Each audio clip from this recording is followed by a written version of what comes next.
တော့ကံကောင်းအောင်လုပ်တဲ့နီးတွေထဲမှာအထွတ်အထိပ်အမြင့်မားဆုံးနီးနှစ်နီးဘုံဘုံပြောရမယ်ဟုတ်လားကံကောင်းအောင်အကောင်းဆုံးပြင်ဆင်တဲ့နီးအမြင့်မြတ်ဆုံးပြင်ဆင်တဲ့နီးဘယ်နှနီးပြောရတော့နှစ်နီးပြောမယ်အဲ့ဒီနှစ်နီးကဘာလို့ဆိုတော့ဗုဒ္ဓနုတ္တိနဲ့မေတ္တာတရားဗုဒ္ဓနုတ္တိဆိုတာကမြတ်စွာဘုရားရဲ့ဂုဏ်အရည်အသွေးမြတ်စွာဘုရားရဲ့အလွန်မြင့်မြတ်ဖြူစင်တဲ့အကြောင်းအရာတွေကိုစဉ်းစားဆင်ခြင်တာဣတိပိသောဘဂဝါအရဟံသမ္မာသမ္ဗုဒ္ဓောရရနော်ဝိဇာစရဏသမ္မနောသူကတော်လောကဝိတုနှုတ်တော်ပုရိသဓမ္မတရတိတတ္ထဒေဝမနုဿနံဗုဒ္ဓောဘဂဝါမြတ်စွာဘုရားရဲ့ပြည့်စုံတော်မူထားတဲ့ဂုဏ်အရည်အသွေးကြီး9မျိုးပေါ့နော်အဲ့ဒီတည်းကနံပါတ်1ဂုဏ်အရည်အသွေးရပါတော့အရဟံအဲ့ဒီအရဟံဂုဏ်တကုံလောက်ကိုကျွမ်းကျင်ကျင်နားလည်အောင်လုပ်ပြီးတော့စိတ်ထဲမှာခဏခဏဖြစ်အောင်စဉ်းစားဆင်ခြင်နေမယ်ဆိုရင်အဲ့ဒါဗုဒ္ဓနုတ္တိပွားနေတာကံကောင်းအောင်အကောင်းဆုံးလုပ်နေအရဟံဂုဏ်ဆိုတာဘာတော့အရဟံဂုဏ်ဆိုတာမြတ်စွာဘုရားရဲ့တန်တံမှာပူပန်စီတဲ့ဆင်းရဲစီတဲ့ကိလေသာတရားတွေလုံးဝကင်းကွာနေတဲ့အနေအထားကိုအရဟံလို့ပြောတာဟုတ်လားကိလေသာအပူကင်း၍ငြိမ်းအေးသောစိတ်နှလုံးရှိတော်မူသောမြတ်စွာဘုရားမြတ်စွာဘုရားရဲ့ဂုဏ်ရည်သွေးနော်မြတ်စွာဘုရားရဲ့စိတ်နှလုံးဟာလူချင်းမမောမှုဘလောက်လူချင်းစရာကောင်းတာနဲ့တွေ့လို့မှလူချင်းတယ်ဆိုတာမရှိဘူးဘလောက်မကြည်နဲ့စရာကောင်းတာနဲ့တွေ့လို့မှစိတ်တူတယ်ဆိုတာမရှိဘူးနော်စိတ်ကိုပူပန်အောင်ရွှတ်မြိုက်မယ်စိတ်ကိုဆင်းရဲအောင်နှိမ့်ဆက်မယ်နော်ကိလေသာတရားတွေလုံးဝကင်းကွာနေတဲ့တရားမြတ်စွာဘုရားစိတ်နှလုံးပဂတိအေးချမ်းတော်မူတယ်ငြိမ်းအေးတော်မူတယ်အဲ့ဒါတွေကိုဘုံဘုံတို့ကကြိမ်မှန်များစွာနော်နှုတ်နဲ့အရင်ရွတ်ဆိုပြီးတော့လေ့ကျင့်အရဟံကိလေသာအပူကင်း၍ငြိမ်းအေးတော်မူသောမြတ်စွာဘုရားဒီလောက်ဆိုလို့ရှိရင်တော်ကောင်းနေပြီနော်အရဟံဂုဏ်ရဲ့အဓိပ္ပာယ်က5မျိုးတောင်ရှိတယ်စိတ်ကိုယ်ရမှာတော့မကောင်းမှုကိုပြုတော်မမူသောလို့လည်းအဓိပ္ပာယ်ရတယ်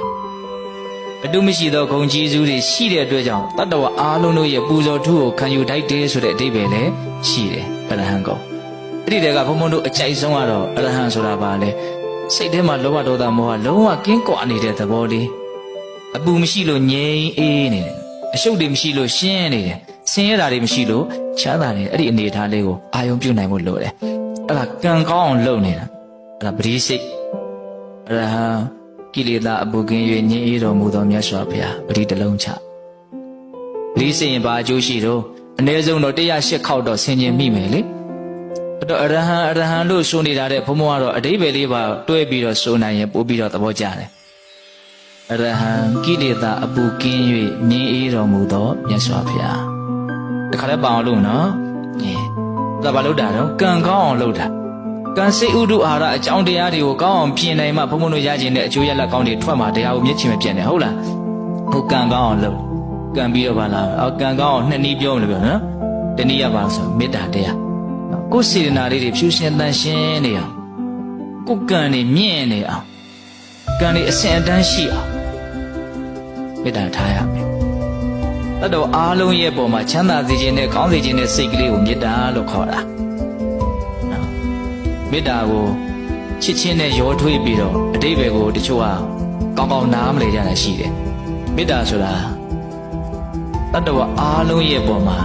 ချမ်းသာစေခြင်းတာဘေးရန်တွေကင်းစေခြင်းနဲ့ကျန်းမာရေးကောင်းစေခြင်းနဲ့နှလုံးစိမ်ဝမ်းငြိမ်းအေးစေခြင်းနဲ့အစင်မပြေတာဘာမှဖြစ်စေခြင်းမူအစင်ပြေတာတွေကြီးဖြစ်စေခြင်းနဲ့ကောင်းစေခြင်းတတ္တဝါတွေရဲ့အကျိုးစီးပွားကိုလိုလားတဲ့စိတ်ကလေးအလွန်အဆင့်အတန်းမြင့်တဲ့စေတနာလေးအလွန်ကောင်းတယ်အဲ့ဒီမေတ္တာစိတ်ခဏခဏဖြစ်အောင်လုပ်ပြီးတော့လည်းပဲကိုယ့်ရဲ့ကံကိုမြင့်တင်ရမယ်နော်အဲ့ဒါကိုလည်းနှုတ်နဲ့အရင်ရွတ်ဆိုအလုံးသောတတ္တဝါတွေဘေးရန်ကင်းကွာကိုယ်စိတ်နှပြကျမ်းမှာချမ်းသာကြပါစေဒါလို့ဆိုရင်ရပြီအဲ့ဒါကိုထပ်ခါရွတ်ဆိုနေကြရင်စိတ်ဝင်စားပြီးတော့ကိုယ်စိတ်ကအဲ့ဒီထဲမှာတက်ဝင်လာနိုင်လိမ့်မယ်အဲ့ဒါမေတ္တာတက်ပြီးဖြစ်လာမယ်ဝိရိယရှိဖို့လိုတယ်ကြိုးစားဖို့လိုတယ်နော်အဲ့ဒါဘာလဲလို့မေးရင်ကံကိုဘုံဘုံတို့တွေပြင်ဆင်ကြတာကောင်းအောင်ပြင်တာဟုတ်လားဘာနဲ့ပြင်မလို့အနှစ်ချုပ်ကလေးတွေပဲဘုံဘုံပြောချင်တာပေါ့နော်ဗုဒ္ဓနုတ္တိနဲ့မေတ္တာမြတ်စွာဘုရားရဲ့ဂုဏ်အရည်အသွေးကိုစဉ်းစားဆင်ခြင်ခြင်းနဲ့တတ္တဝါတွေရဲ့ပုံမှာကောင်းစေခြင်းနဲ့စိတ်ထားခြင်းပေါ့ဟုတ်လားဒါဆိုရင်ကံကောင်းမယ်